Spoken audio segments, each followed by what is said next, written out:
investo devotio paesi. According to the Roman historian Livy, a consul stood on a battlefield in central Italy and performed a ritual that would shock even hardened warriors. Publius Decius Mus veiled his head in the purple-bordered toga praetexta, stood upon a spear thrust into the ground, and spoke words that dedicated both his own life and the lives of his enemies to the gods of the underworld.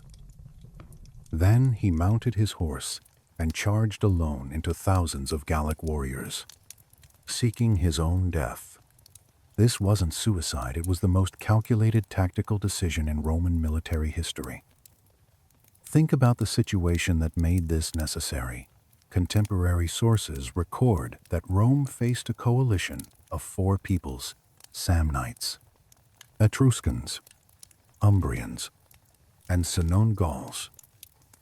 Historical estimates suggest forces exceeding 80,000 warriors converged on a single battlefield. This was the largest military engagement ever fought on Italian soil up to that point. The stakes, nothing less than whether Rome would survive as an independent power or be crushed by the greatest alliance ever assembled against them. By the end of this story, you'll understand how a ritual human sacrifice changed the momentum of Rome's most dangerous battle, how a patient general named Fabius defeated enemies through exhaustion alone, and why this forgotten engagement determined who would rule the ancient world. I'm about to reveal 3 documented facts that will change how you see ancient warfare. First, the tactical patience that Fabius Maximus Rullianus displayed, a strategy his great-grandson would use to frustrate Hannibal decades later. Second, why the Romans deliberately split their coalition enemies through a diversionary raid that historians call a masterpiece of strategic deception. Third, the specific religious formula that Decius Mus recited before his death, words preserved in historical sources that show how Romans weaponized their own belief system. But here's what makes this historically fascinating. How did Roman commanders, facing an army that potentially outnumbered them and included some of history's most feared warriors, win so decisively that they killed or captured 33,000 enemies while losing fewer than 9,000 of their own men? What made the Gallic war chariots, weapons that had terrorized Roman cavalry, suddenly ineffective? Why did Gaius Ignatius, the Samnite general who had masterminded this grand coalition, die at his own camp gates rather than in the main battle lines? And how did the death of a single consul transform a Roman retreat into a victorious advance? The answers lie in a perfect combination of religious psychology, tactical brilliance, and Rome's emerging dominance of Italian warfare. To understand how a man's ritualized death changed the course of Italian history, we need to go back 3 years to 298 BC, when the Samnites made one final desperate attempt to stop Rome's relentless expansion. The year 298 BC marked the end of Rome's longest period of peace in a generation. For 6 years, the treaty that concluded the Second Samnite War had held. But peace had not brought the Samnites security, it had brought suffocation. During those 6 years, according to historical records, Rome founded 13 colonies in a ring around Samnite territory. Each was a dagger pointed at the Samnite heartland. New rustic tribes organized confiscated land into permanent Roman presence. The Samnites, watching Roman settlements multiply on their borders like a noose tightening, understood what this meant. Rome wasn't planning to coexist. Rome was planning to strangle. The strategy was brilliant and brutal. Every colony positioned Roman citizens on Samnite borders, armed and ready. Every tribe established Roman law and Roman loyalty on land that had been Italic just years before.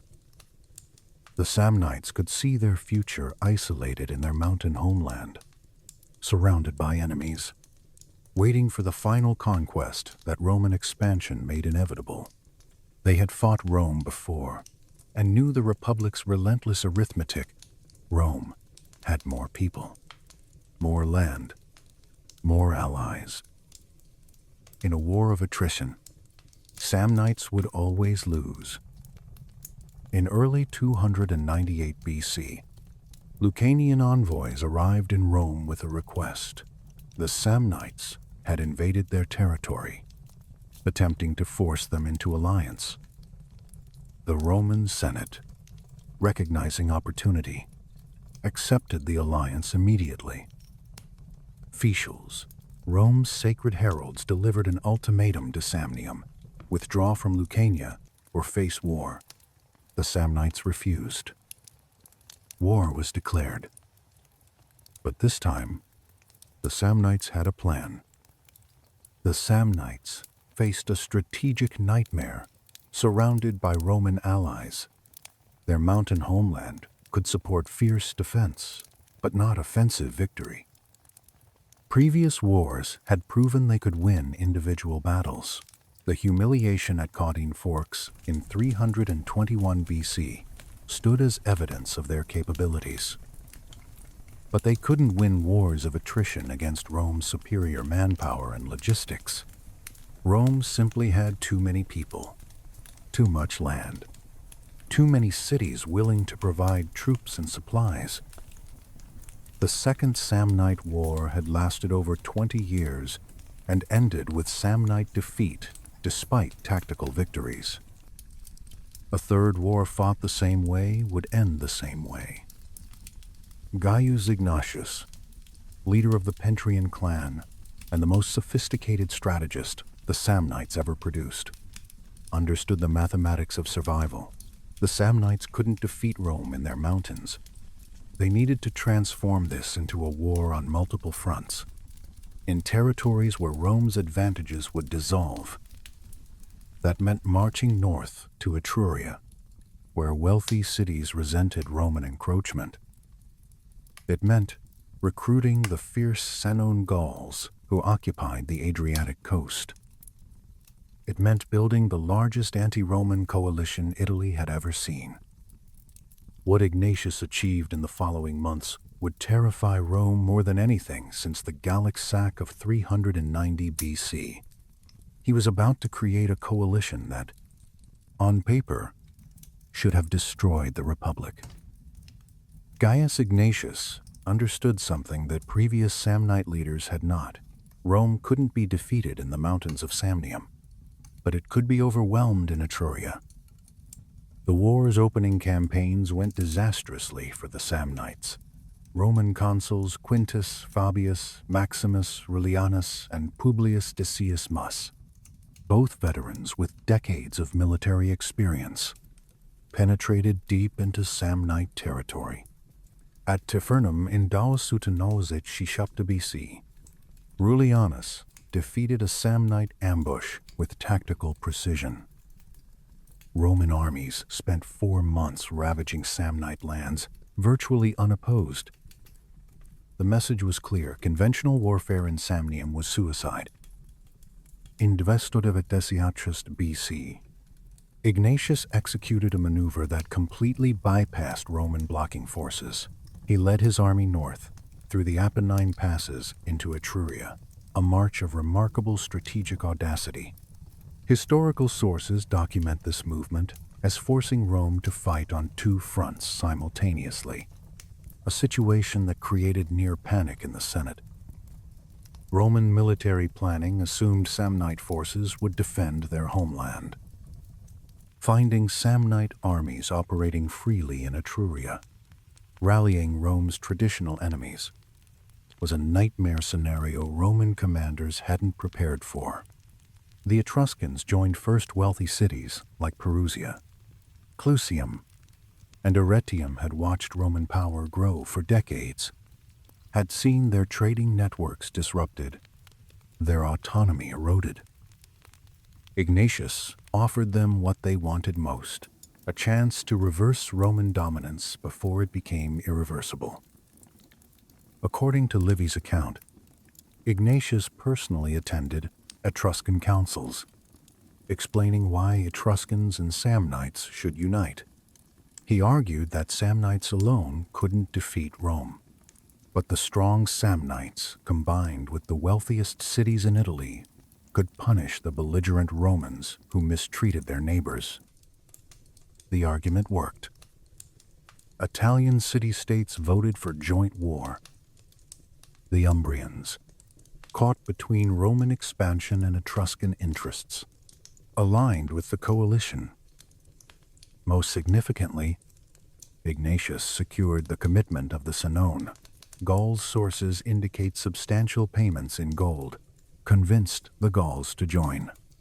The Gauls would bring their most feared weapon war, chariots that could shatter cavalry formations. On paper, the coalition was overwhelming. Historians estimate the combined forces approached 80,000 warriors, possibly more if full mobilization occurred. 4 different military traditions: disciplined Samnite heavy infantry, who fought like Romans; wealthy Etruscan hoplites with sophisticated equipment; mobile Umbrian auxiliaries; and Gallic shock troops whose ferocity was legendary across Europe. But the coalition had a fatal vulnerability that Ignatius himself understood. These weren't true allies bound by common interest.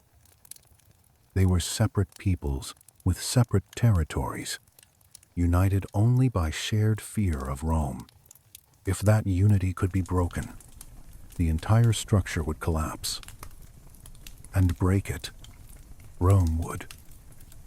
But first, they needed to elect the only 2 men who could face this apocalyptic threat and survive.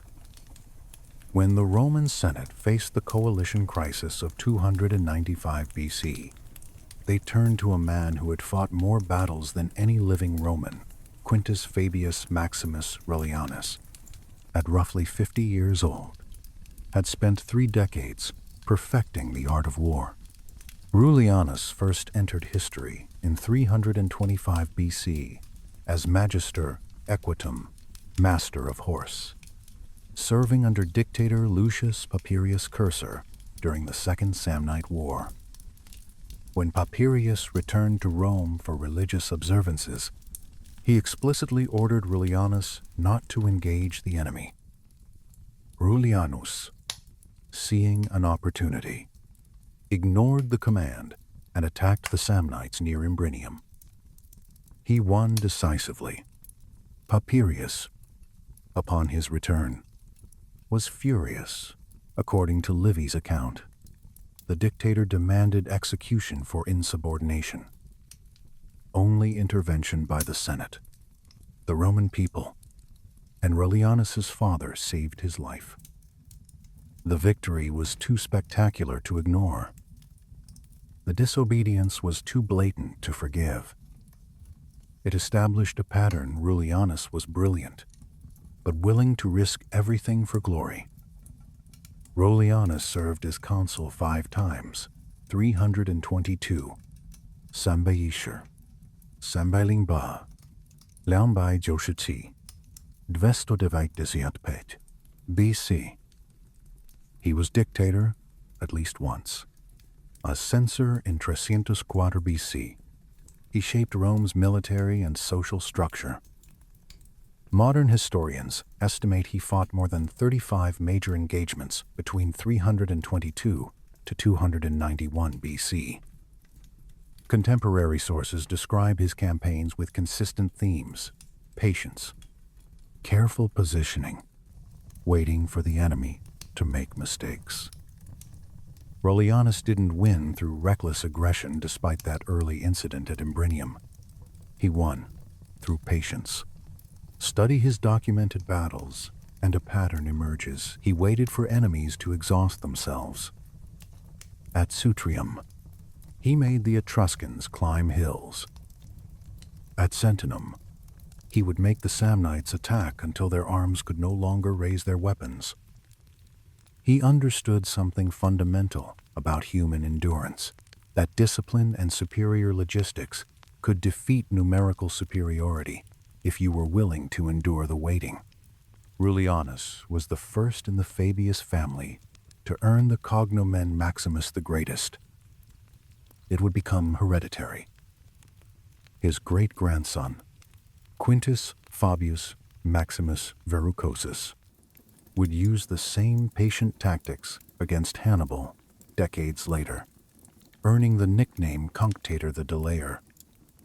The strategic patience that Rullianus would display at Sentinum would echo through generations of Roman military doctrine. But Rullianus understood he couldn't face this coalition alone. He demanded a specific man as his consular colleague Publius Decius Mus, a warrior from a family that had turned self-sacrifice into military doctrine.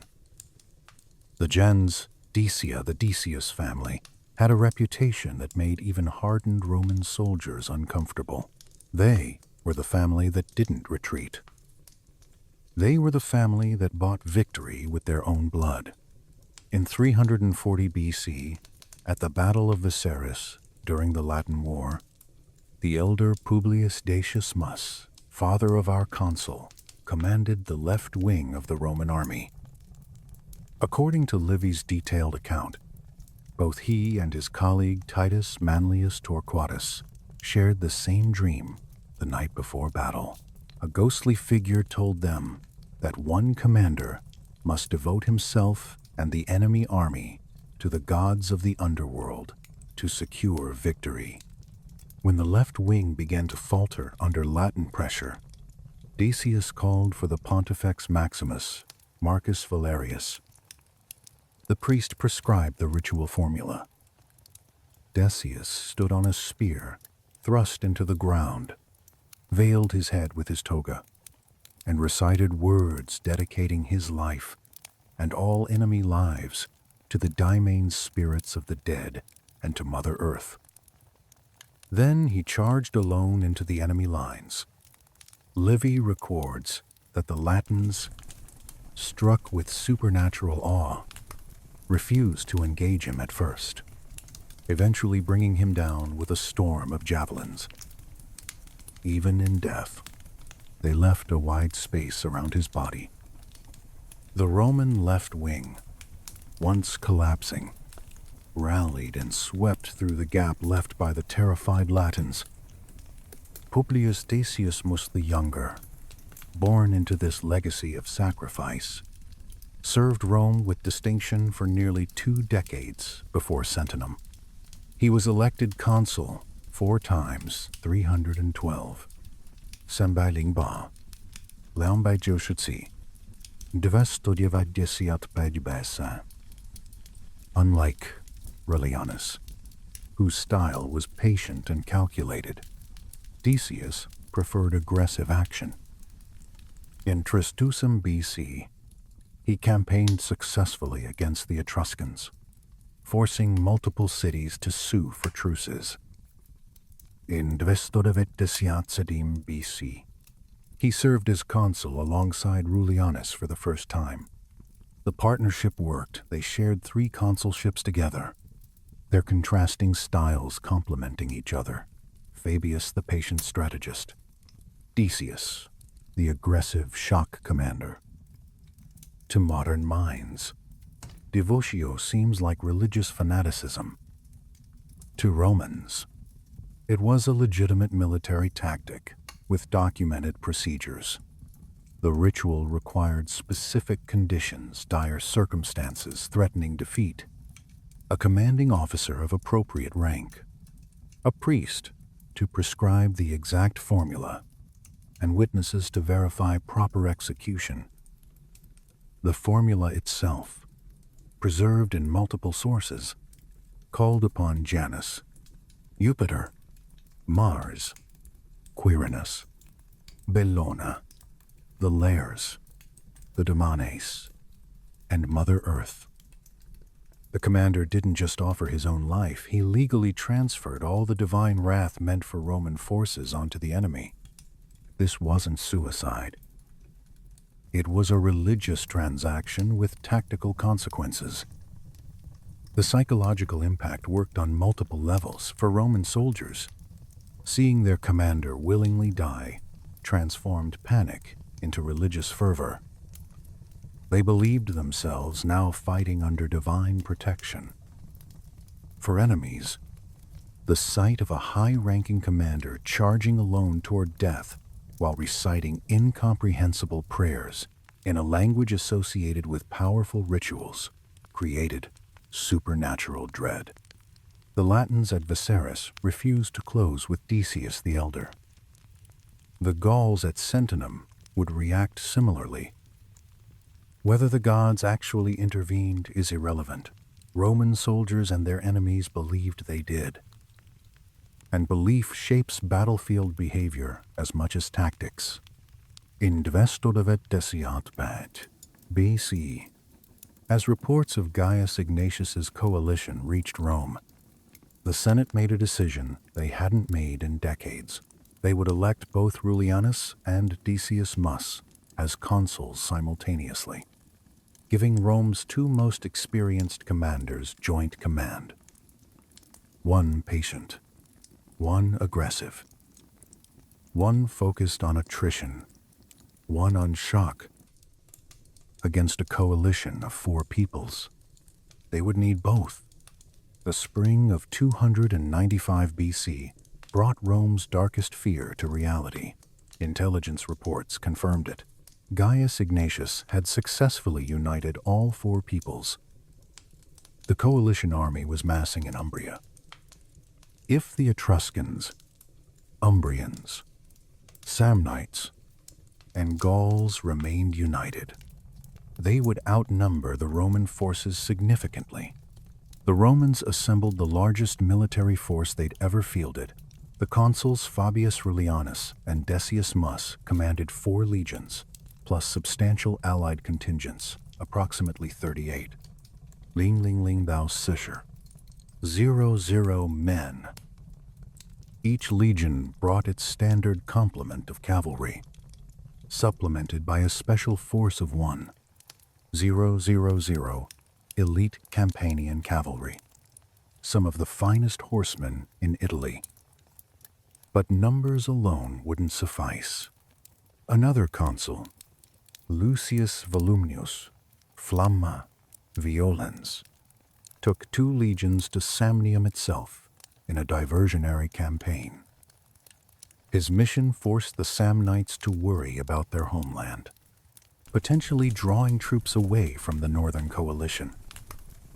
Additionally, 2 reserve contingents under praetors positioned themselves in the Falernian district and near the Vatican Hill to protect Rome itself if the coalition broke through. Then came information that changed everything. Deserters from Clusium, an Etruscan city, reached Fabius's camp with intelligence about Ignatius's battle plan. The coalition intended to use a 2-phase attack. The Samnites and Gauls would engage the Roman army in full battle. During the fighting, when the Roman lines were fully committed, the Etruscans and Umbrians would emerge from their separate camp, circle around the battlefield, and assault the Roman camp itself, with their base destroyed and supplies lost. Even a Roman tactical victory would become a strategic disaster. The Romans would be trapped between 2 armies with nowhere to retreat. Fabius responded with a masterstroke of strategic deception.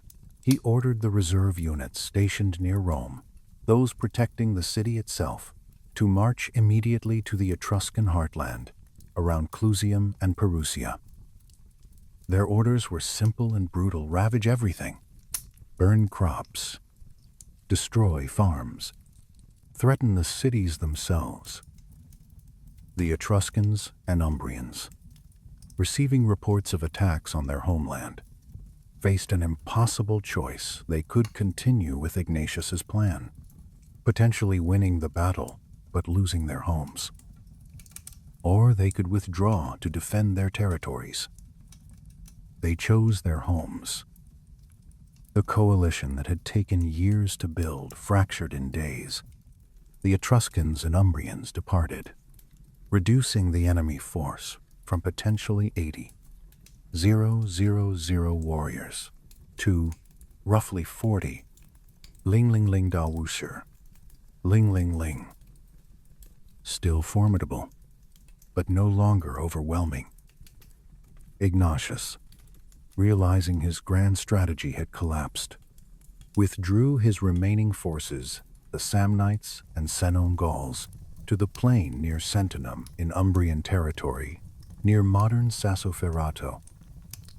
The location offered open ground, suitable for the large armies, with a small river cutting through the center of the plain. For 2 days, the armies faced each other across the field without engaging. The Romans were cautious, operating in hostile territory. Ignatius waited, hoping against hope that the Etruscans and Umbrians might return. They didn't. On the 3rd day, Ignatius could wait no longer. His troops, eager for battle and confident in their numbers, were becoming restless. The Romans, seeing no reinforcements arriving for the coalition, began harassment, operations, cavalry raids, skirmishes with light infantry, designed to provoke. Finally, Ignatius led his entire army out of camp and offered battle. The Battle of the Nations was about to begin. The plain near Sentinum stretched flat and dusty, perhaps a mile wide, broken only by the Sentinum River cutting through its center. Dawn on that 3rd day revealed both armies deploying for battle tens of thousands of men, arranging themselves in formations that had been refined over centuries of Italian warfare. The actual location of the battle within Sentinum's territory remains uncertain to modern archaeologists, but the plain immediately north of the ancient city fits the tactical requirements. The Sentinum River, now a small stream, likely ran stronger in antiquity, creating a natural division that may have separated the 2 wings of each army. Open ground favored the Roman manipular system. Their flexible checkerboard formation required space to maneuver. The Gauls, accustomed to charging warfare, needed room for their war chariots. Gaius Ignatius positioned his Samnites on the coalition's left wing, opposite the Roman right. Livy doesn't mention Samnite cavalry specifically, but standard practice would have placed mounted troops covering their left flank, with the river protecting their right. The Senoni Gauls formed on the coalition's right wing, their most substantial cavalry force, protecting their own right flank, the traditionally vulnerable, unshielded side in ancient warfare. Between the infantry lines, and probably behind the initial formations, sat the Gallic war chariots. Sources disagree dramatically on their numbers. Some ancient accounts claim 1,000 or more as part of exaggerated coalition army figures that Livy dismisses as unrealistic. More conservative estimates, consistent with typical Gallic warfare practices, suggest perhaps 100 chariots, still a significant force. These were the Aceta-light 2-wheeled vehicles drawn by small horses, carrying a driver and javelin throwers, designed to crash through cavalry formations and create chaos. Quintus Fabius Maximus Rullianus took position, commanding the Roman right wing with the 1st and 3rd legions, placing himself directly opposite the Samnites. Publius Decius Mus commanded the left wing with the 5th and 6th legions, facing the Gauls. The 1,000 elite Campanian cavalry deployed with Rullianus on the right flank. Though sources suggest they may have been divided between both wings, the Latin and allied contingents which outnumbered the Roman citizen legions filled supporting positions. though Livy's account focuses almost exclusively on the legionary combat. Each legion used the triplex aces three-line system hastati youngest soldiers in front, principes experienced men in their prime in the second line, and triari veterans in the third. This gave each wing tactical depth and the ability to cycle fresh troops to the front. As the armies arrayed themselves, Livy records an omen that both sides interpreted. A hind, pursued by a wolf, ran across the plain between the armies. The hind turned toward the Gallic lines, where warriors killed it. The wolf turned toward the Roman lines. The soldiers opened ranks to let it pass through safely. To the Romans, wolves were sacred to Mars, father of Romulus and Remus, founders of Rome. The omen was clear. The gods demanded the slaughter of the Gauls, represented by the dead hind, while protecting the sons of the wolf. Whether this actually occurred, or was later propaganda to explain Roman victory, is debatable among historians. What matters is that Roman soldiers believed it, and morale is its own tactical advantage. Two armies, each roughly 40, kung strong, each certain of divine favor, each composed of warriors who had trained their entire lives for this moment. Roman discipline against Samnite, determination against Gallic fury. Fabius's patience against Ignatius's desperation, against the Gallic hunger for glory. The sun rose higher. The commanders gave their final orders. And then, after hours of positioning and preparation, the armies began to move. The battle began not with trumpets or dramatic charges, but with the methodical approach of professional infantry on both wings simultaneously. The hastati, Rome's youngest soldiers, forming the first line, closed the distance at a walk, shields raised, pila ready. At approximately 30 meters, the Roman hastati launched their pila in coordinated volleys. The pilum, Rome's signature weapon, wasn't designed primarily to kill. Its soft iron shank was engineered to bend on impact, making shields unusable and preventing enemies from throwing it back. Thousands of these javelins arced through the air simultaneously on both wings. The Samnites, who fought with similar equipment and tactics, knew what was coming. They raised their scuta, large shields, and absorbed the impact. The Gauls, less disciplined but more aggressive, tried to catch or deflect the pila with their flat wooden shields. Many succeeded. Many didn't. The pila that struck true punched through wood and leather, bending on impact, turning shields into unwieldy burdens that warriors had to discard or carry uselessly into melee. On the Roman right, Fabius had given specific orders that revealed his tactical philosophy. His hastati and principes were not to press the attack. They were to stand their ground, use their shields defensively, and wait. This wasn't cowardice, it was calculation. Fabius knew the Samnites fought with the same manipular system Rome used, the same training, similar equipment. The Samnites had proven in previous wars they could match Roman discipline, but Fabius also knew something about Samnite psychology from decades of fighting them. They fought with intensity that couldn't be sustained for hours.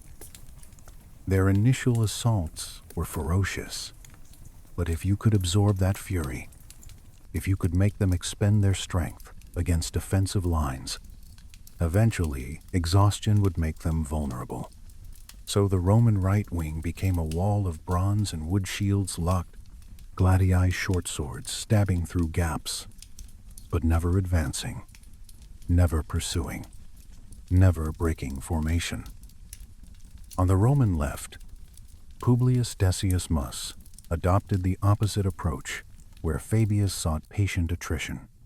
Decius wanted aggressive shock. His hastati didn't just receive the Gallic charge, they met it with their own forward momentum. The collision was catastrophic, Gallic warriors, many fighting without armor in the Celtic tradition of religious battlefield nudity, swung their long iron-slashing sword spatha in downward arcs designed to split shields and skulls. The Romans, protected by chainmail or bronze pectorals and wielding the gladius in close quarters, turned the melee into brutal knife-fighting range where their training advantages dominated. The Gauls were individually terrifying warriors, but the Romans were professionals who fought as units, who cycled wounded men back and fresh fighters forward, who maintained killing efficiency even in chaos. After the first brutal exchanges, both wings settled into grinding combat that neither side clearly dominated on the right. The Samnites hurled themselves at Fabius's defensive line repeatedly, expending energy against shields that wouldn't break. On the left, Decius's aggressive tactics had blunted the initial Gallic fury, but the Gauls weren't breaking. The battle, if both armies truly numbered around 40, null each, would have stretched across perhaps a mile of frontage, creating multiple simultaneous combats.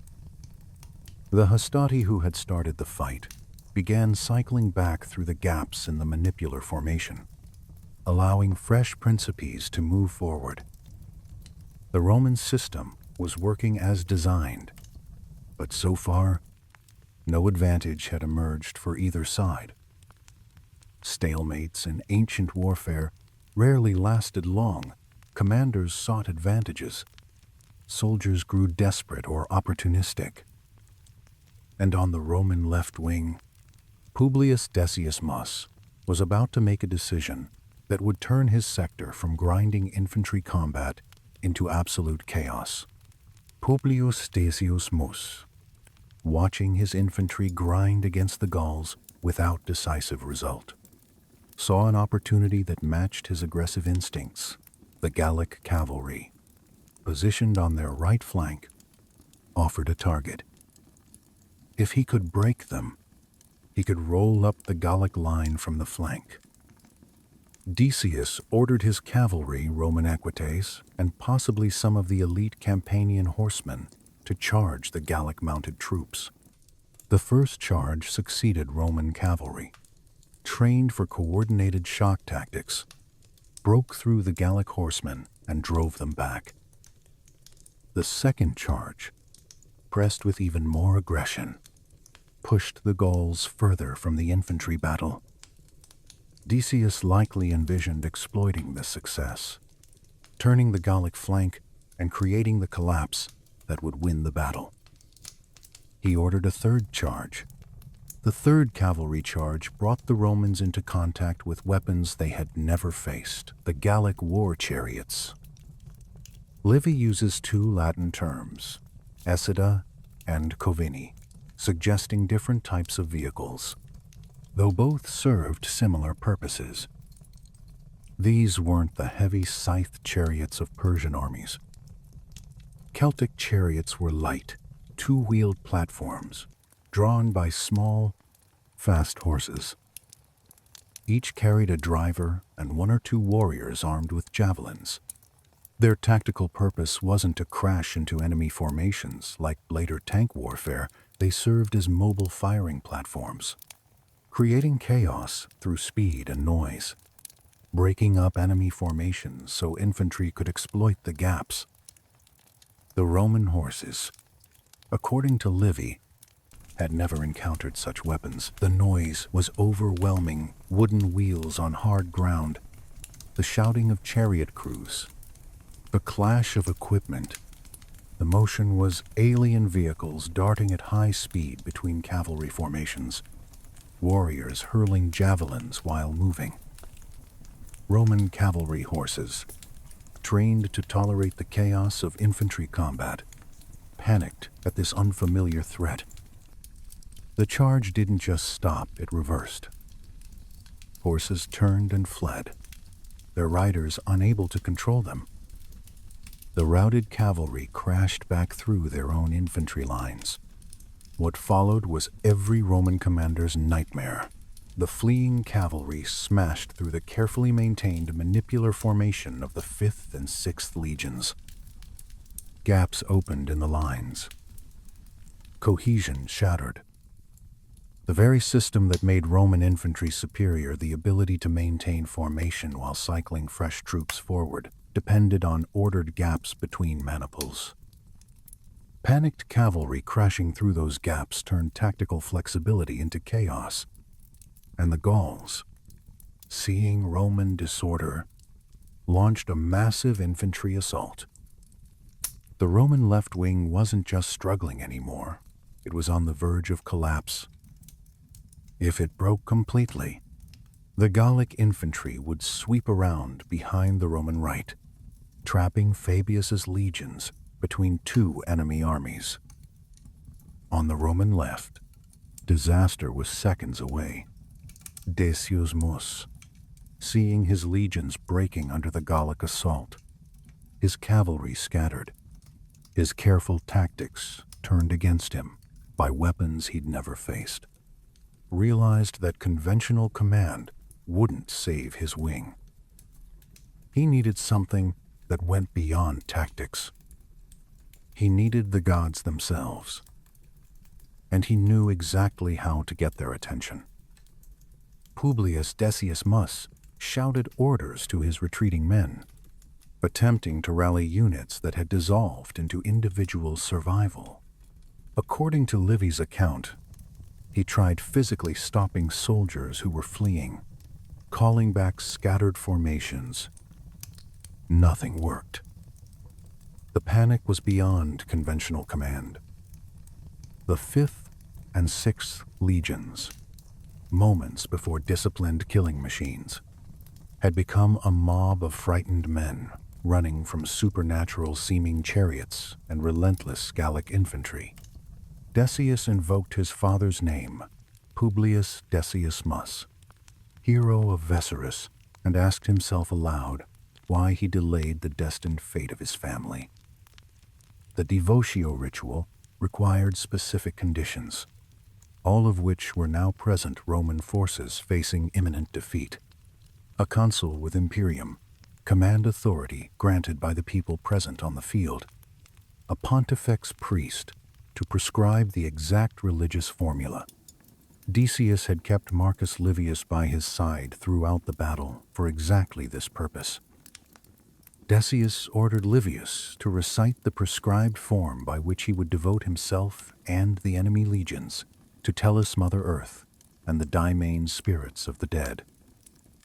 The ritual began with specific garments, and positioning Decius donned the toga praetexta, the white toga with purple border worn by magistrates. He girded himself in the cinctus gabinus, an archaic method of wrapping the toga that left the right arm free for combat. He stood on a spear that had been thrust point first into the ground, establishing sacred space. He veiled his head with the toga's fold, an act that symbolized his transition from living commander to sacrificial offering. The Pontifex Marcus Livius recited the formula that Livy claims was preserved in the pontifical books, the official religious records.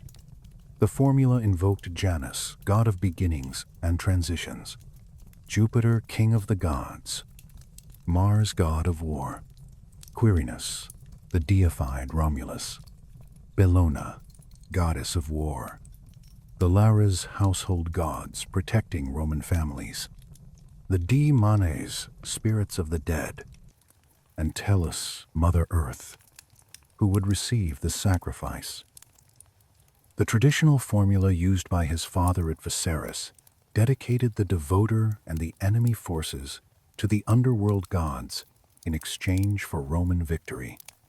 But according to multiple sources, Publius Decius Mus added his own expansion to the traditional words. Livy records the additional curse in Book 10, Chapter 28, verses 16 to 17. I carry before me terror and rout and carnage and blood and the wrath of all the gods, those above and those below. I will infect the standards, the armor, the weapons of the enemy with dire and manifold death. The place of my destruction shall also witness that of the Gauls and Samnites. This wasn't prayer, it was curse. He wasn't asking the gods for favor. He was declaring that divine wrath would manifest physically on this battlefield.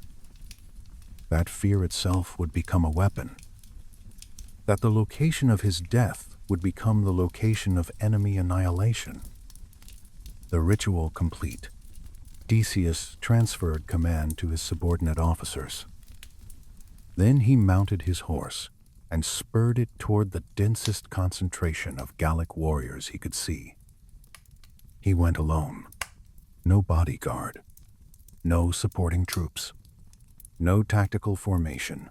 A Roman consul in full religious regalia charging solo into thousands of enemy infantry. The Gauls, seeing this, reportedly reacted with confusion and dread. The devotio had proven psychologically devastating when Decius's father performed it against the Latins 45 years earlier. Sources describe enemies paralyzed by supernatural terror. Whether the Gauls at Sentinum experienced identical fear is less certain. But the ritual achieved its intended psychological effect on both armies. Decius was killed by a storm of missiles, javelins, stones, whatever the Gauls could hurl at this charging madman. His horse likely went down first. Then the man himself disappeared under the weight of Gallic projectiles. But his death transformed both armies' psychology instantly. The Roman soldiers on the left wing, who moments before had been fleeing in panic, saw their consul deliberately seek death through religious ritual.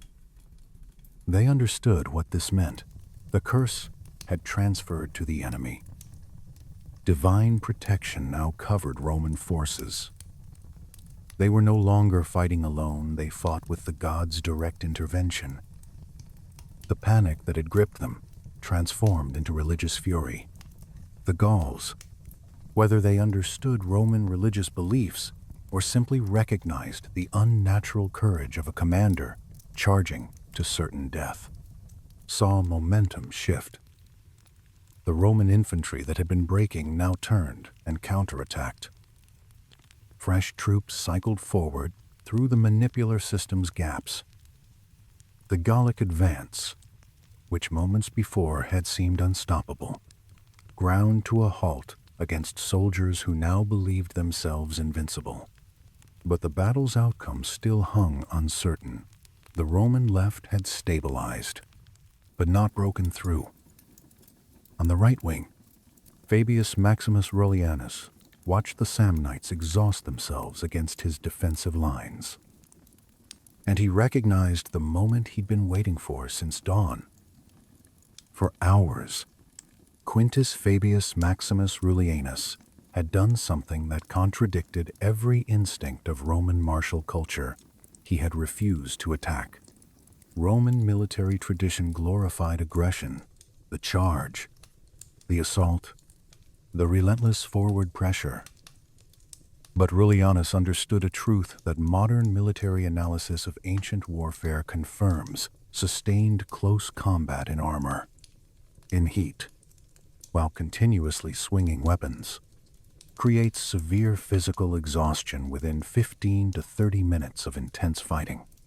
The Samnites attacking his defensive lines repeatedly for what was likely 2 to 3 hours of battle had exceeded any sustainable combat load by an order of magnitude.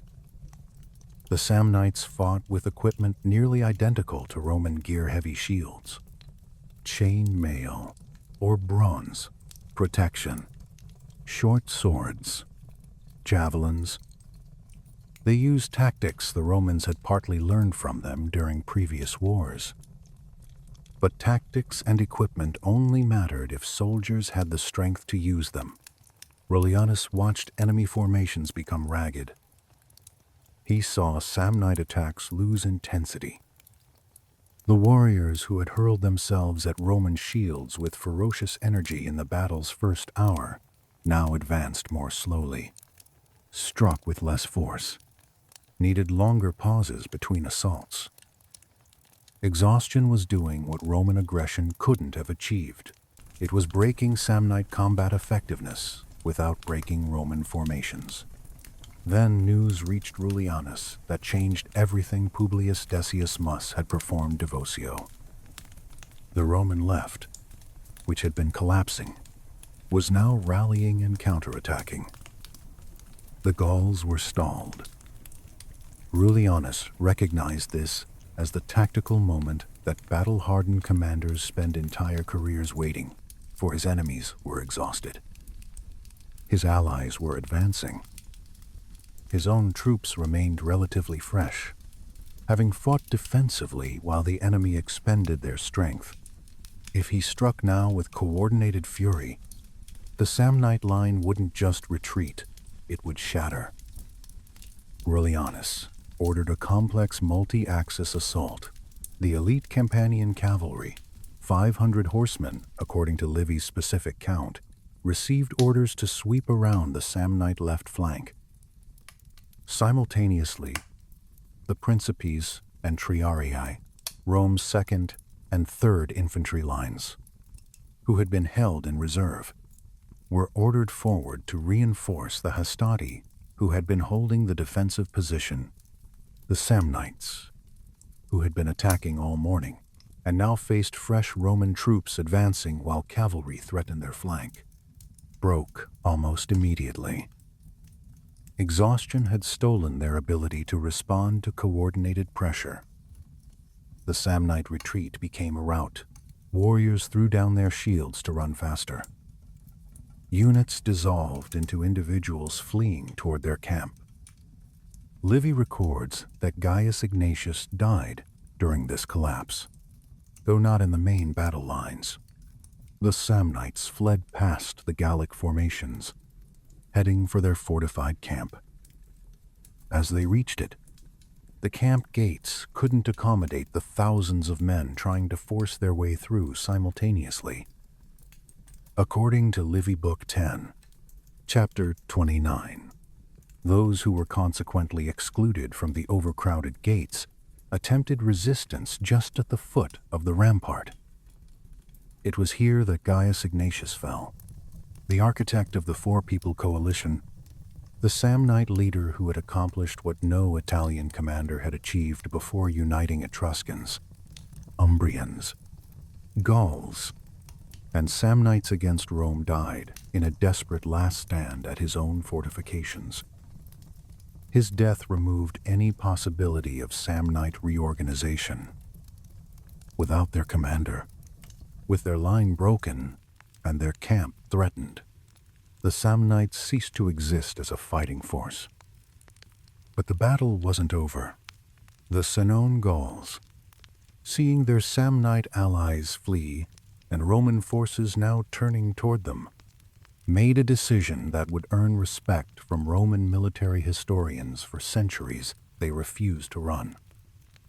The Senoan Gauls, abandoned by their Samnite allies and facing the full weight of victorious Roman legions, formed a defensive position that demonstrated tactical sophistication few Romans expected from barbarians. They created a testudo, literally tortoise, a shield formation with warriors, locking shields in front and raising shields overhead to create complete protection. This was typically a Roman siege technique used when approaching walls under missile fire.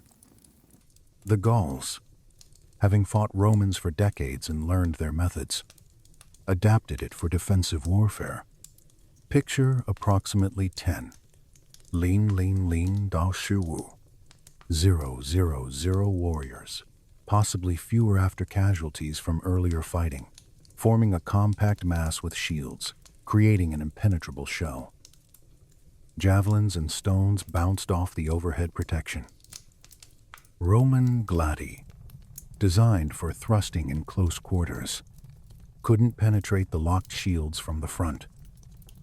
The Romans had broken the Samnites through combined arms, coordination, cavalry, flanking, and fresh infantry pressing forward. But the Gauls had eliminated the flanking opportunity by forming a compact defensive ball. Every approach led to locked shields and stabbing spears. The Roman infantry pressed against the testudo without breaking it. Soldiers tried to pry shields apart with their swords, hook them with javelins, force gaps through brute strength. The Gauls held. Hours of fighting, the exhaustion that had broken the Samnites, the religious fervor following Decius's devotio, none of it mattered against a purely defensive formation that didn't need to move or attack, only endure. Aurelianus recognized he needed a different solution. The Campanian cavalry, which had broken the Samnite left flank, now offered the answer to breaking the Gallic testudo. Livy provides a specific number: 500 Campanian horsemen. These weren't typical Roman equites, they were elite cavalry from one of Italy's wealthiest regions. Men who had trained their entire lives for mounted warfare, equipped with the finest weapons Roman money could purchase. Aurelianus ordered them to attack the testudo from the rear, while Roman infantry pressed from the front and sides simultaneously.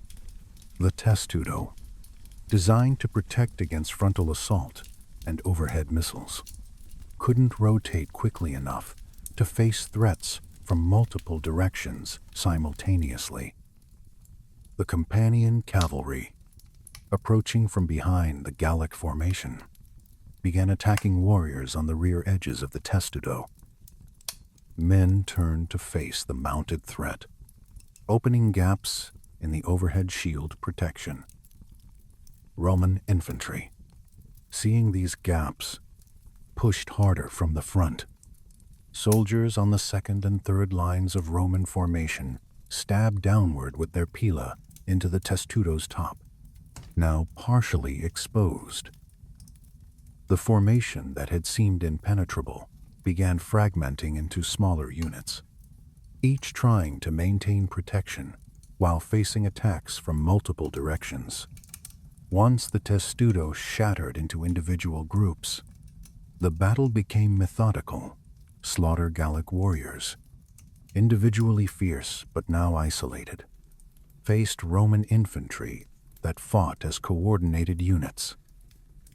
The manipular system, which had proven itself against Samnite discipline and Gallic fury throughout the day, now demonstrated its final advantage. It could maintain killing efficiency even during pursuit and mop-up operations. The Gauls died where they stood. Those who tried to flee were run down by cavalry.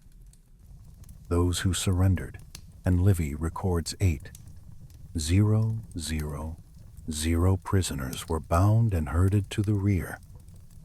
The Battle of Sentinum proper was over, but the dying had only begun. Ancient battles rarely concluded with the final formation's collapse, the pursuit phase, when victorious armies chased defeated enemies across countryside, typically produced more casualties than the battle itself. And the Romans, having watched their consul deliberately die to secure victory, were in no mood for mercy. The Roman cavalry, fresh from breaking the Gallic testudo, pursued fleeing enemies across the Sentinum plain and into the surrounding territory. The Gauls fled north toward their Adriatic settlements. The scattered Samnites, who had escaped their camp's destruction, ran south toward their mountain homeland. Historical sources suggest most battle casualties occurred not during the main engagement, but during this pursuit phase, when exhausted men running for their lives were cut down by mounted warriors or light infantry designed for exactly this purpose. Livy provides casualty figures for the coalition forces that, while possibly inflated by Roman pride, remain our best historical evidence. 25. 000. Enemy. Dead. Ba. 000. Captured. Total coalition casualties 33. 000 from an army that probably numbered 40. Ling ling ling. Da wu shi. Ling ling ling. That's a casualty rate exceeding 65% catastrophic by any military standard.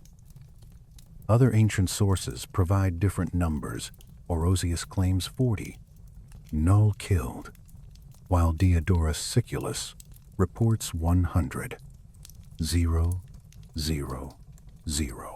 A figure so exaggerated that modern historians dismiss it entirely, possibly representing cumulative casualties across multiple campaigns rather than a single battle. Roman casualties stood at 8. Set cents total, according to Livy's specific accounting. The breakdown reveals the crisis Decius had faced 7.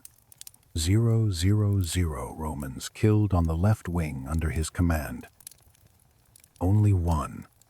700 on the right wing under Fabius. That's a 4-1 casualty ratio between wings, demonstrating how close the Roman left came to complete collapse before Decius's devotio and the subsequent rally. Overall casualty exchange favored Rome roughly 3. One, they inflicted 3 times the losses they suffered. A decisive but not overwhelming tactical victory considering they faced near even numbers. The Samnite camp fell to assault, likely meaning Roman forces used scaling ladders and concentrated attacks on gates to breach the fortifications. Everything inside became spoils, supplies, equipment, military standards that held religious significance.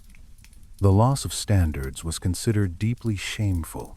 In ancient warfare, armies literally carried their honor on poles, topped with eagles or other symbols. Fabius Maximus Rullianus vowed a temple to Jupiter Victor during the battle, promising the god a share of enemy spoils in exchange for victory. That temple would be built in Rome, a permanent monument to this day's fighting. Publius Decius Mus's body wasn't found until the day after the battle. According to Livy's account, search parties located his corpse beneath a pile of dead Gallic warriors, exactly paralleling his father's death at Viceris, where the elder Decius was found similarly surrounded by slain enemies. Whether this actually occurred or became symbolic embellishment is debatable. Both deaths follow the same pattern, suggesting either family tradition or later myth-making. What's documented is that Decius received a public funeral with full military honors. His death became the defining exemplum virtutis example of virtue that Roman educators would cite for generations. But warfare doesn't end cleanly with battles. 5. 000 Samnite survivors, having escaped the battlefield carnage, attempted to retreat through Paelignian territory, a region in central Italy inhabited by people who, while not actively fighting at Sentinum, had their own complex relationship with Rome. The Paeligni, seeing weakened Samnite forces staggering through their lands, attacked them. Livy records 1. 000. More Samnites killed in this opportunistic assault, exhausted, demoralized. Leaderless warriors were easy prey for locals settling old scores or simply looting vulnerable targets. The Roman army remained on the battlefield for days, conducting the grim logistics of victory. Corpses needed processing, stripping equipment from the dead, separating Roman from enemy bodies, arranging mass cremations, The smell alone was overwhelming. Tens of thousands of bodies in summer heat created conditions that threatened disease outbreaks. Wounded soldiers required treatment, prisoner management, security against potential enemy counterattacks. Fabius Maximus Rullianus departed for Rome to celebrate his triumph, the victory parade that honored successful generals. Decius's legions remained in Etruria, guarding against potential Etruscan attacks. The separation of commands Fabius celebrating, while Decius's troops stood garrison duty, highlighted the asymmetry of their fates. One general returned home to glory. The other, having saved Rome through ritual sacrifice, got a funeral. But the war hadn't ended with Sentinum.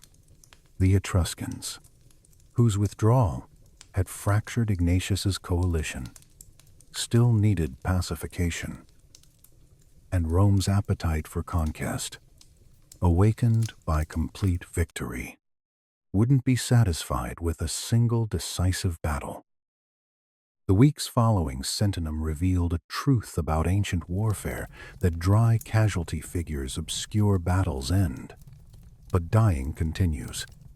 The Etruscans, who had withdrawn to defend their homeland before the battle, now faced Roman vengeance. Gnaeus Fulvius, the praetor who had conducted the diversionary raid on Clusium and Perusia during the battle, engaged Etruscan forces, attempting to return to the coalition. He defeated them decisively. Perusia and Clusium together lost 3,000 mean. According to Livy's accounting, these weren't warriors caught in a single climactic engagement. They were losses accumulated through raids, skirmishes, small battles that historical sources barely mention, but which killed just as certainly as Sentinum's major combat. The Etruscans sued for peace. Roman terms were harsh but not genocidal. They would become socii allies, maintaining local autonomy but surrendering control of foreign policy to Rome. They would provide troops when Rome demanded. They would allow Roman citizens to settle in their territory. They would, in essence, exchange independence for survival. Most Etruscan cities accepted these terms. Perusia continued resisting, requiring additional Roman military operations that wouldn't conclude until 294 BC. The Senoan Gauls, their military power shattered at Sentinum, withdrew to their settlements along the Adriatic coast. They didn't immediately make peace that would require another war in 283 BC, when they would be effectively destroyed as an independent people.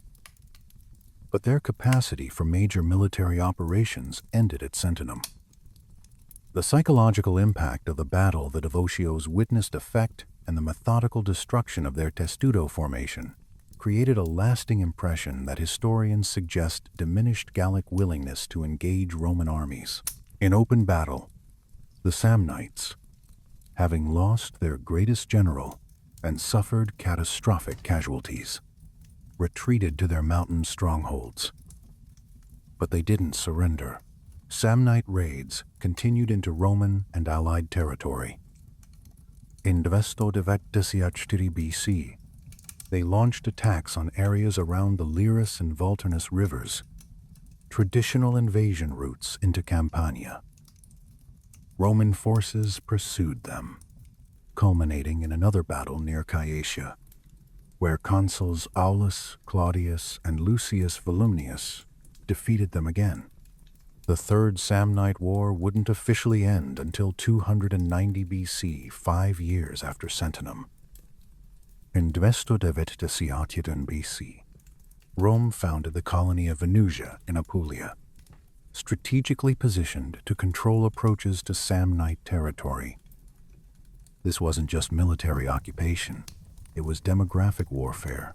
20,000 Roman citizens settled in Venusia, creating a permanent Roman presence that could monitor Samnite movements, intercept communications between Samnite cities, and serve as a base for future operations. The colony's founding represented Rome's new approach to conquered territory. Don't just defeat enemies, make their future resistance structurally impossible through settlement and fortification. The human cost extended beyond casualty figures. 33,000 coalition. Dead meant families destroyed across 4 separate peoples. 000. Prisoners meant lives spent in slavery, crucially important in ancient economies, but devastatingly personal for those sold.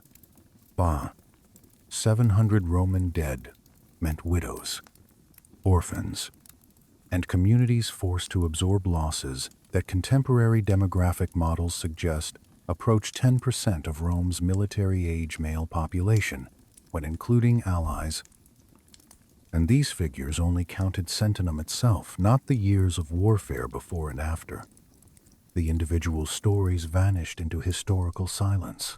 We know commander names Fabius, Decius, Ignatius, but the anonymous Hastidus who killed Ignatius at the camp gates, the Gallic warrior who threw the javelin that killed Decius, the Campanian cavalryman whose charge broke the testudo, the Samnite soldier who escaped only to die in Pelignian territory, their names, their motivations, their final thoughts disappeared when Livy compressed thousands of personal tragedies into statistical summary.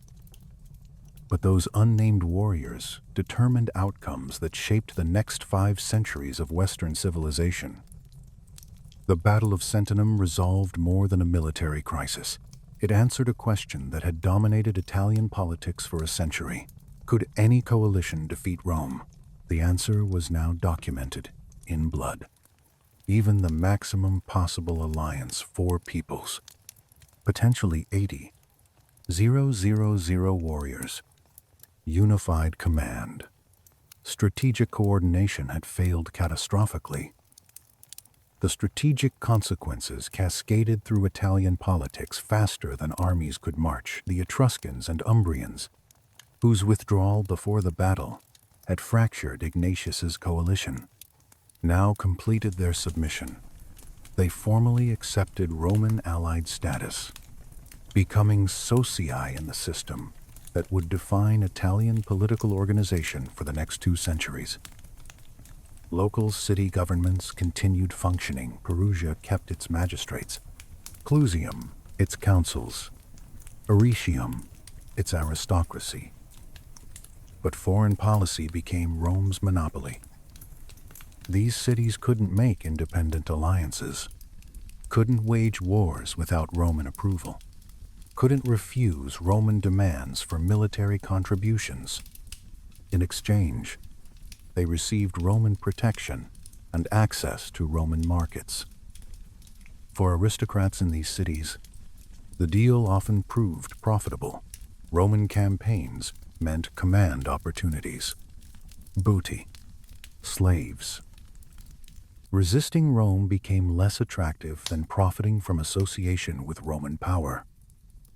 The Umbrians, caught between Etruscan submission and Roman pressure, similarly accepted allied status. They had contributed fewer forces to Ignatius's coalition and suffered correspondingly lighter Roman retaliation. Their submission formalized what Sentinum had demonstrated. Resistance was futile, but cooperation could be lucrative. The Senoan Gauls withdrew to their Adriatic territories, their military power broken in 295 BC. They didn't immediately sue for peace, but their capacity for major military operations ended at Sentinum. In 273 BC, a border incident would give Rome the excuse to destroy them completely. Roman forces under Publius Cornelius Dolabella would kill or enslave most of the Senoan population. seizing their territory for Roman settlement. The Ager Gallicus Gallic lands became Roman overnight. But the psychological impact mattered more than territorial gains. The Gauls, who had sacked Rome in 390 BC and terrorized Italian peoples for generations, had been methodically destroyed at Sentinum, despite their feared war chariots and legendary ferocity. Roman tactical superiority wasn't theoretical anymore. It was documented through Gallic corpses piled on the Sentinum plain. Future Gallic peoples would remember this when contemplating warfare with Rome. The Samnites, having lost Gaius Ignatius and the strategic vision he represented, retreated to their mountains. They continued fighting until 290 BC, but they fought alone. No other Italian people would answer Samnite calls for alliance. Sentinum had proven that fighting Rome, even in coalition, led to destruction. Better to submit early, gain favorable terms, and profit from association with inevitable Roman dominance. The final Samnite submission in 290 BC included harsh terms, territory cessions, tribute payments, demographic colonies like Venusia, cutting their homeland into disconnected regions. The socii system that emerged from these submissions would define Roman power for the next 2 centuries. At Sentinum itself, Livy notes that allied contingents already outnumbered Roman citizen legions.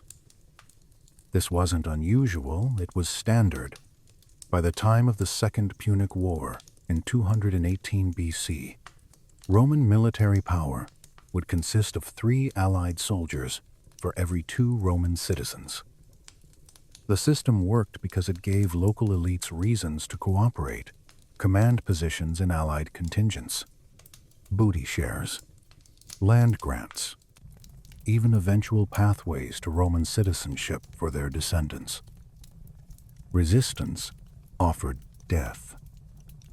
Cooperation offered profit and prestige. This pragmatic calculation transformed Italian politics from multipolar competition into Roman hegemony within a single generation. The First Punic War, beginning in 264 BC against Carthage, would demonstrate the system's power. Rome could sustain massive casualties because Italy now provided manpower. Roman unification, which Sentinum made inevitable, created the demographic and economic base for Mediterranean empire. Without Sentinum, no Punic Wars.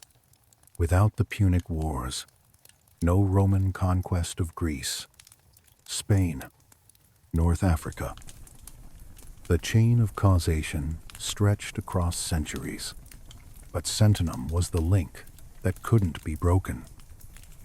Historians mark Sentinum as the point of no return in Italian unification. Before 295 BC, you could imagine alternative futures, Etruscan city-states maintaining independence, Samnite mountain republics holding their territories, a multipolar Italian peninsula with balance of power politics. After Sentinum, only one future remained: Roman dominance. The battle proved that no coalition, no matter how large or well coordinated, could defeat Roman military organization. The Battle of Sentinum left 4 distinct military legacies that shaped Roman warfare for generations. First, Fabian strategy became recognized doctrine. Quintus Fabius Maximus Rullianus's patient approach, refusing to attack, forcing enemies to exhaust themselves, striking only when advantage was overwhelming, was validated by his victory over the Samnites. His great-grandson, Quintus Fabius Maximus Verrucosus, would employ identical tactics against Hannibal during the Second Punic War. When Hannibal invaded Italy in 218 BC, and destroyed multiple Roman armies through superior tactical genius. Verrucosus was appointed dictator. He refused battle, shadowed Hannibal's army, cut supply lines, attacked foraging parties, and waited. Roman public opinion hated this approach. They wanted aggressive confrontation. They nicknamed him Cunctator the Delayer as an insult. But Verrucosus understood what his great-grandfather had demonstrated at Sentinum.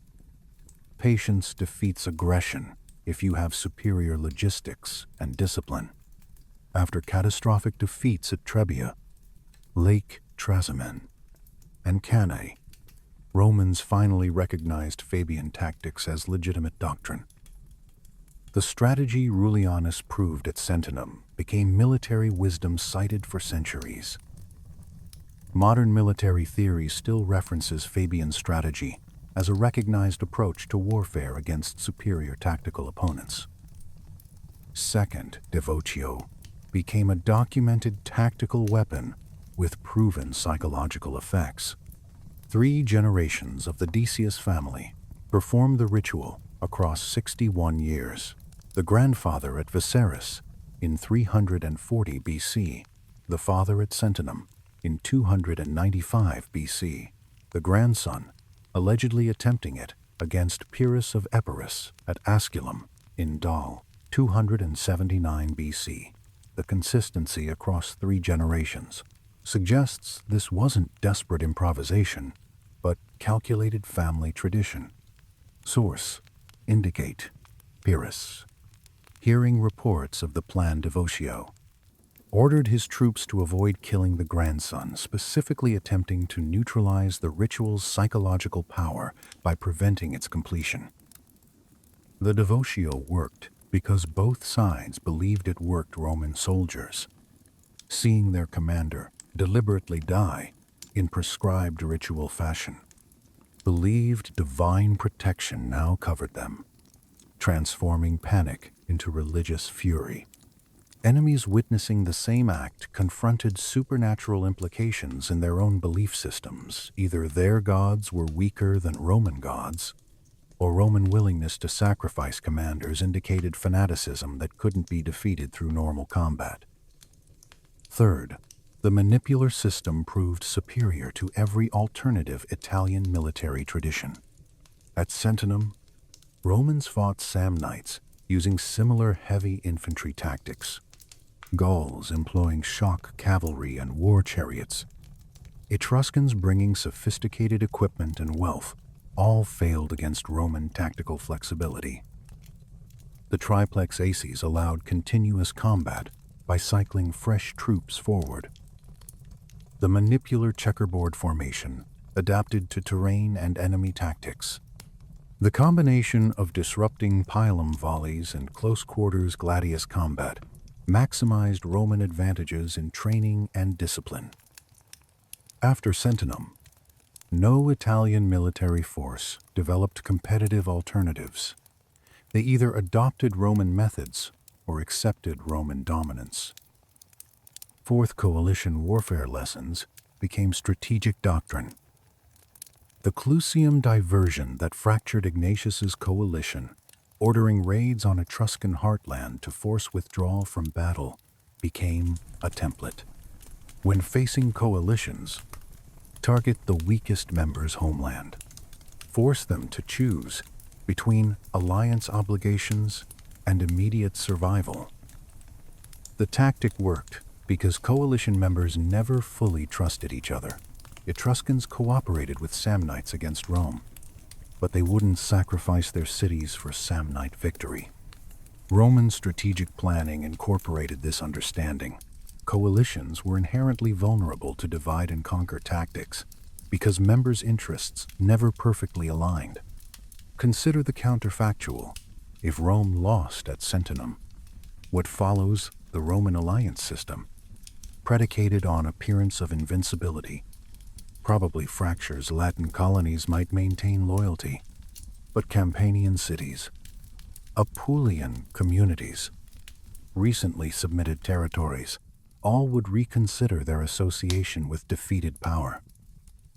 The coalition, emboldened by success, doesn't dissolve Etruscans, Samnites, Umbrians, and Gauls, having cooperated successfully once, maintain coordination. Subsequent Roman campaigns face unified opposition rather than isolated peoples. Rome probably survives as regional power in Latium, the Republic's institutions, citizen dedication, and strategic location near the Tiber protected it even during disasters like the Gallic sack of 390 BC. But Mediterranean Empire becomes implausible. Without Italian manpower, Rome can't sustain the Punic War's massive casualty rates.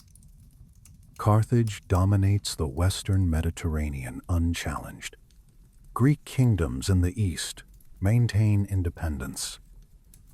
Western civilization develops along completely different trajectories, perhaps Carthaginian rather than Roman, perhaps multipolar rather than imperial.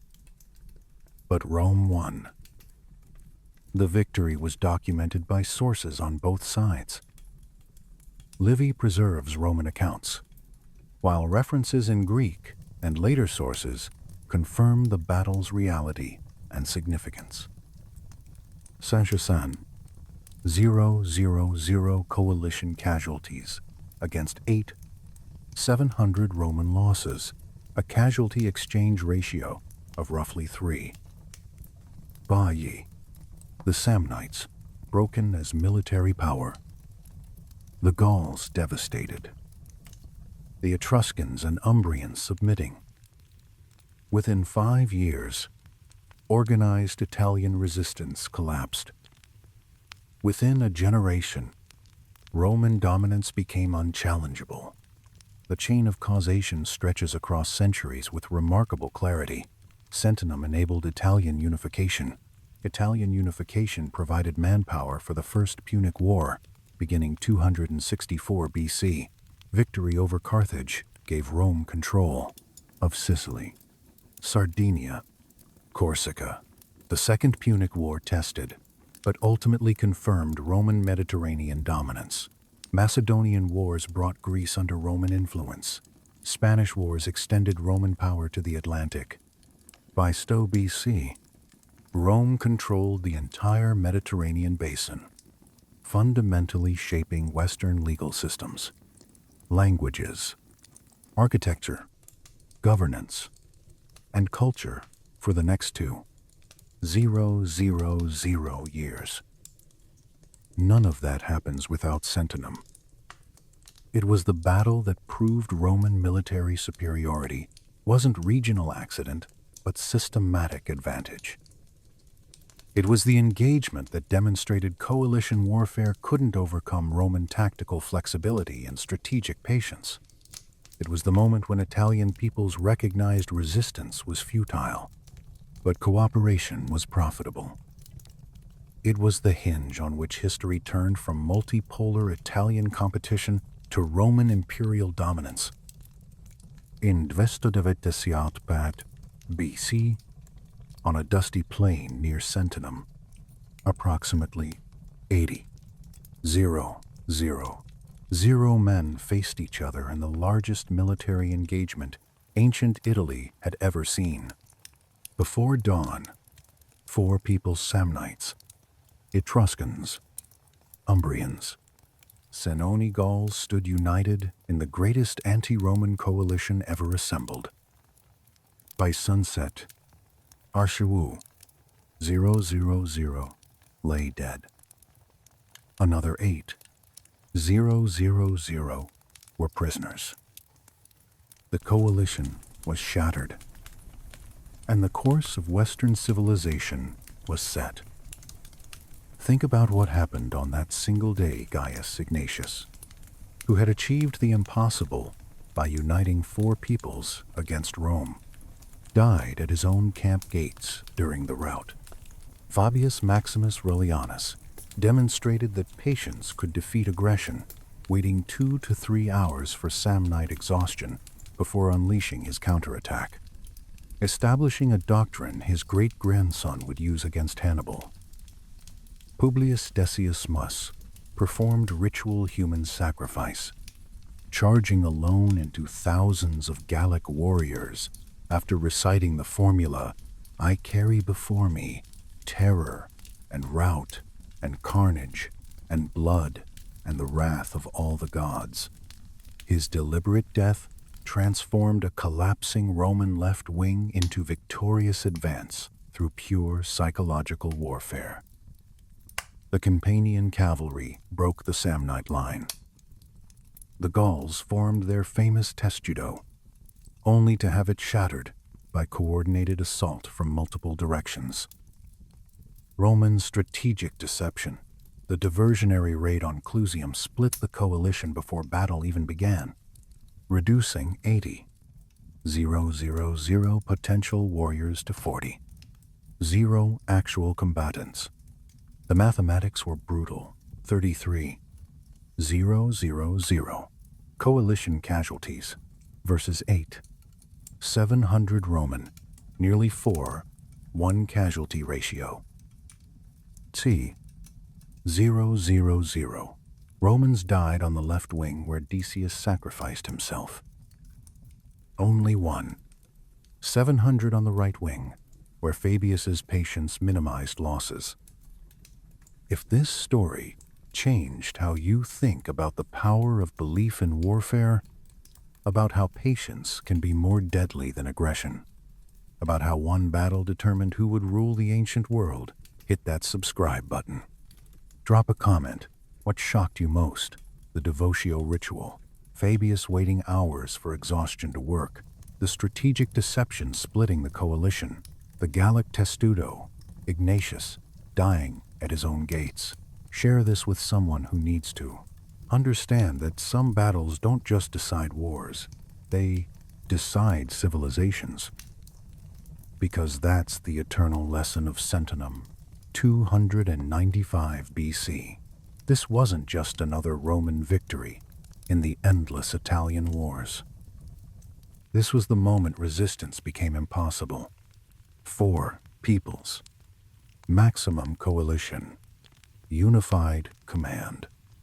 Boscher, 000 warriors, and it still wasn't enough. After Sentinum, every Italian people understood: fight Rome and die, or submit and profit.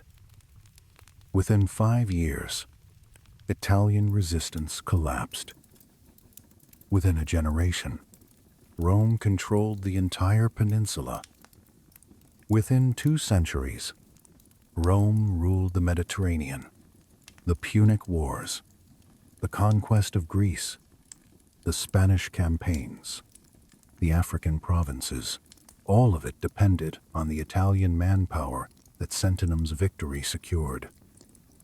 1 consul's ritual death, 1 general's patient waiting, 1 strategic deception, 1 decisive battle, and the entire trajectory of Western civilization was set. The devotio became legend. 3 generations of Decius men deliberately dying to save Rome. Fabian's strategy became doctrine patience, defeating aggression through superior logistics and discipline. The manipular system became unbeatable, flexible formation, adapting to every enemy, every terrain, every tactical challenge. Coalition warfare became vulnerable. Divide and conquer when enemies don't fully trust each other. Seizure, 000 fought. Sanchersan, 000 became casualties. 1 man charged alone into certain death, believing his sacrifice would transfer divine wrath to the enemy. And he was right, because both sides believed it. The Roman left wing, collapsing under Gallic chariots, rallied with religious fury. The Gauls, seeing supernatural courage, faltered. Psychology became weaponry. Sentinum remains largely forgotten in popular history, overshadowed by Cannae. Alesia, Zama, the dramatic conflicts that captured imagination. But this was the foundation. This was the hinge. This was the moment when possibility space collapsed from multiple Italian futures to a single Roman outcome. The battle that proved military superiority. The engagement that validated devotio. The victory that established Italian unification as inevitable rather than possible. Quintus Fabius Maximus Rullianus returned to Rome in triumph, celebrating victory. Publius Decius Mus received a funeral with full military honors. His body found beneath a pile of Gallic warriors he'd killed, even in death. Gaius Ignatius died at his camp gates, his grand coalition surviving barely 4 hours of actual combat before shattering. The Samnites never recovered. The Etruscans submitted. The Umbrians accepted terms. The Gauls withdrew, their military power broken. And Rome, having survived its greatest crisis, became unstoppable. This is the battle that determined who would rule the ancient world. This is the day when Western civilization's trajectory was set. Dvestodevet desiat pech, Besa, the plain near Sentinum. Bashir, 000 warriors. One ritual sacrifice. One patient general. And history turned on a hinge that would never close.